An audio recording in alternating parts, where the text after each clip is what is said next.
आदाब दोस्तों, आपके साथ मैं हूं आकिल रजा। बीते दिनों जौनपुर से एक खबर आपके सामने आई थी। उस खबर में ये था कि आम के विवाद को लेकर बच्चों में विवाद हुआ था और वो विवाद इतना बड़ा कि दो पक्षों तक पहुंच गया। उनमें आपस में दो पक्षों में मार पिटाई हुई, कुछ घर भी जले और ये विवाद दो पक्षों के बीच था, जिसमें एक ऐसी समाज के लोग थे और एक मुस्लिम समाज के लोग थे। ये दो समाजों के बीच में कोई सांप्रदायिक इसमें एंगल नहीं था, सिर्फ आम को लेकर विवाद हुआ और आपस में इतना मनमुटाव हुआ कि झगड़ा हो गया। लेकिन इसको किस तरह से सांप्रदायिक एंगल दिया जाता है, इन छोटे छोटी घटनाओं को कैसे बड़ा रूप ले लिया जाता है, उसकी कुछ झलक मैं आपको दिखाने वाला हूं। हालांकि इस घटना में कोई भी सांप्रदायिक एंगल नहीं आया, कोई भी इस तरह की घटना, ये जो घटना थी वो बढ़ी नहीं, लेकिन शुक्र है कोशिश किस तरह से की जाती है उसकी एक झलक मैं आपको दिखा देता हूं, क्योंकि कैसे आपकी सोच, आपकी मानसिकता बदल दी जाती है। सबसे पहले आपके सामने ये तस्वीर रही। तस्वीर में आप देख सकते हैं कि ये न्यूज़पेपर की कटिंग है और न्यूज़पेपर की कटिंग में हेडलाइन है, जौनपुर घटना के दोषियों पर लगाएं रासुका। योगी सरकार का फरमान था कि जो भी उसमें दोषी पाया जाएगा उस पर रासुका लगेगी।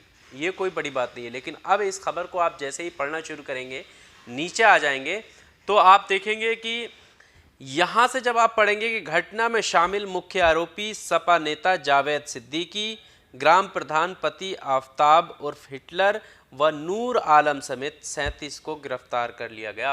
यहाँ पर बता दिया जाता है कि आखिर मुख्य आरोपी कौन है। यहाँ पर आप देख सकते हैं मुख्य आरोपी का नाम, मुख्य आरोपी लिखा हुआ है और मुख्य आरोपी बताया गया है न्यूज़पेपर में। ठीक है, आगे हम बढ़ते हैं तो इलेक्ट्रॉनिक मीडिया पर आ जाते हैं।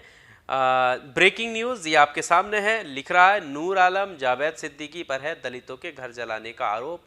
कोई एक्सप्लेनेटरी नहीं है, कोई क्वेश्चन मार्क नहीं है, यानी ये दावा कर रहे हैं कि हाँ ये आरोप है और ये वही लोग हैं। अब इसकी सच्चाई क्या है ये मैं आपको बताने वाला हूँ। सच्चाई मैं नहीं बताऊँगा, बल्कि जौनपुर पुलिस ने अपने ट्विटर ऑफिशियल हैंडल से ही इस खबर को बताया है और उन्होंने लिखा है कि उक्त मामले में अवगत कराना है कि थाना सराय ख्वाजा के मुकदमे में नूर आलम नाम के व्यक्ति ना तो मुख्य आरोपी है और ना ही इस नाम के किसी व्यक्ति का चालान किया गया है। ये पूर्णतः असत्य सूचना है, भ्रम एवं अफवाह फैलाने के उद्देश्य से प्रसारित किया जा रहा है। तो आखिर जब ये भ्रम और अफवाह फैलाने के उद्देश्य से अगर ये खबर प्रसारित की गई है और नूर आलम का नाम लिया गया है, तो इन पर कार्रवाई क्यों नहीं की जा रही है और क्यों अफवाह फैलाई जा रही है कि नूर आलम उसमें संलिप्त था? ये बड़ा सवाल है, क्योंकि ऐसे ही कहीं नहीं लिख दिया जाएगा। इलेक्ट्रॉनिक मीडिया भी ये बता रही है, प्रिंट मीडिया भी ये बता रही है। अब नूर आलम है कहाँ ये भी आपको एक न्यूज़पेपर ही बताता है। ये भी न्यूज़पेपर की कटिंग आपके सामने रही। सऊदी में रह रहा नूर आलम घबराया, यानी नूर आलम जो है वो यहाँ अपने देश में भी नहीं है, वो काम के सिलसिले से, रोजगार के सिलसिले से विदेश में है, यानी सऊदी अरब में है और वहाँ पर वो नौकरी करता है। लेकिन वो वहाँ पर है, लेकिन यहाँ पर इन लोगों को ये पता चल जाता है कि घटना जो हुई है वो नूर आलम मुख्य आरोपी है। बात सिर्फ यहीं तक सीमित नहीं है। अब ये तो मैंने वो रिपोर्ट दिखाई है जिस रिपोर्ट में ये दावा किया गया था कि मुख्य आरोपी नूर आलम है, लेकिन पुलिस ने इस दावे को खारिज कर दिया और इसको अफवाह बताया। अब मैं बताता हूँ कि एंकर्स कैसी सोच रखते हैं।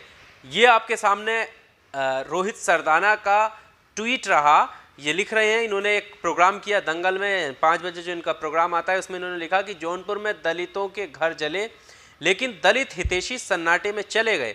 दलित चिल्लाएंगे, मौके पर चुप बैठ जाएंगे। ये किस मौके की बात कर रहे हैं? आखिर कौन सा ऐसा मौका था जहां पर जो दलित हितैषियों पर ये निशाना साध रहे हैं? दलित हितैषी ये किन्हें बोल रहे हैं ये भी आप समझ सकते हैं। वो लगातार जो दलितों पर हो रहे अत्याचार के खिलाफ बोलते लिखते हैं, उनके सपोर्ट में प्रोटेस्ट करते हैं, उनके इंसाफ के लिए मांग करते हैं सड़कों पर उतरकर। उनको ये कटाक्ष कर रहे हैं कि आखिर वो क्यों नहीं बोले और किस तरह से, और ये क्यों बोल रहे हैं ये भी आपको पता है, क्योंकि जो दूसरा पक्ष है वो कौन से समुदाय से ताल्लुक रखता है, इस वजह से ये रोहित सरदाना यहाँ पर दंगल करने के लिए तैयार हुए हैं। अब आप दूसरा इनका ट्वीट देखिए। दूसरे ट्वीट में लिख रहे हैं, भारत में दलित चिंतन के नाम पर दुकान चलाने वाले कई ठेकेदार अमेरिका में अश्वेत नागरिक जॉर्ज फ्लॉयड की मौत पर हुए सवालों की झड़ियां लगाए पड़े हैं, लेकिन जौनपुर में दलितों के घर जला दिए गए, उस पर मुंह में दही जम गया है।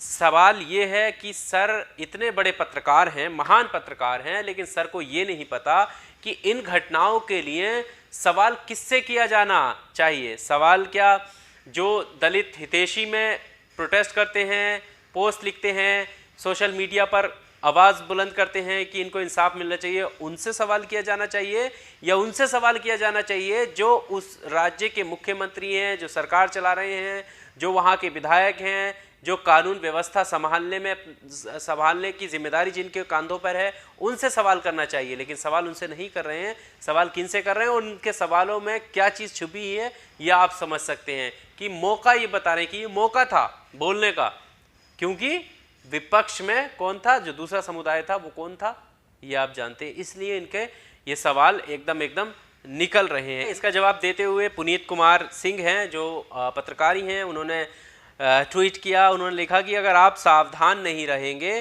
तो अखबार और न्यूज़ चैनल आपको उन लोगों से नफरत करना सिखा देंगे जिनका उत्पीड़न किया जा रहा है, और उन लोगों से प्यार करना सिखा देंगे जो उत्पीड़न कर रहे हैं। मालकम एक्स का ये टिप्पणी थी जो इन्होंने अपने ट्विटर पर दी है कि देखो किस तरह से अखबार और न्यूज़ चैनल आपको नफरत करना सिखाते हैं।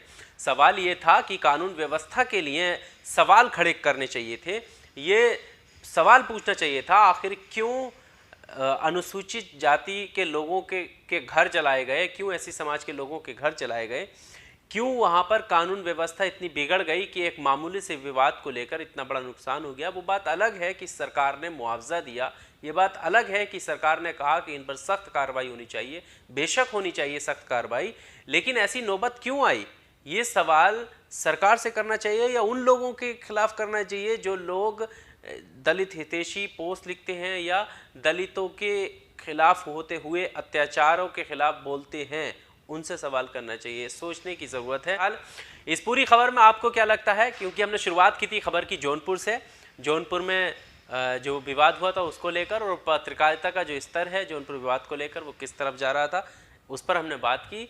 रोहित सरदाना क्या कहना चाह रहे थे उस पर हमने बात की। इस वीडियो में सारी चीज़ें आपके सामने हैं। आपको इस वीडियो को देखकर क्या लगता है और हमारी पत्रकारिता और ख़ास करके पत्रकारों को देखकर, उनके रवैये को देखकर क्या कहना चाहते हैं, कमेंट बॉक्स आप ही के लिए हाजिर है। कमेंट बॉक्स में आइए, ज़रूर अपनी राय दीजिए। आपकी राय को हम सराखों पर रखेंगे। वीडियो को लाइक कीजिए और चैनल को ज़रूर सब्सक्राइब कीजिए। बहुत शुक्रिया।